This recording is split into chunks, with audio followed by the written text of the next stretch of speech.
আজি যে মোৰ মনটো কিবা এটা ভাল লাগি আছে। কিয় ভাল লাগি আছে কৈ আছোঁ ৰ'ব।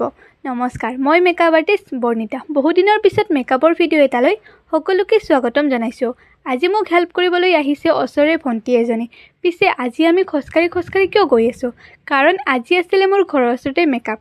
গৈ পাই একাপ চাহ খাই মই মোৰ কামত লাগি গ'লোঁ। আৰু এয়া আজি ৰিচিপশ্যন ব্ৰাইড দীপাঞ্জলি বাগৰাকীৰ মেকআপৰ ক্ষেত্ৰত বিশেষ একো এটা ডিমাণ্ড নাছিলে। বায়ে কৈছিলে যে হেয়াৰটো অকণমান চিম্পুলকৈ দিবা। আচলতে এই ভিডিঅ'টো মোৰ 23 এপ্ৰিল তাৰিখৰে হয়। মোৰহে এডিট কৰিবলৈ থাকি গৈছিল। আৰু এটা ভাল লগা কথা কি জানেনে, বায়ে কিন্তু মোক বুক কৰা নাছিলে, বুক কৰিছিলে দৰাৰ ভাইকে।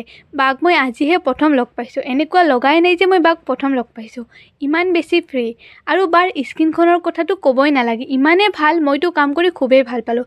লাহে ধীৰে মানুহবোৰো আহিব ধৰিলে আৰু মোৰ মেকআপো কমপ্লিট হ'ল।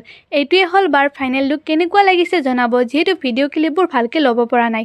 তাৰপিছত ময়ো মোৰ বস্তু বাহিনীবোৰ সামৰি কিবা এটা খাই ঘৰলৈ উভতিলোঁ। যদি আপোনালোকেও মোৰ পৰা মেকআপ ল'ব বিচাৰে তেতিয়াহ'লে মোক ইনষ্টাগ্ৰামত এটা মেছেজ কৰিব। আজিলৈ আহিছোঁ, বাই বাই।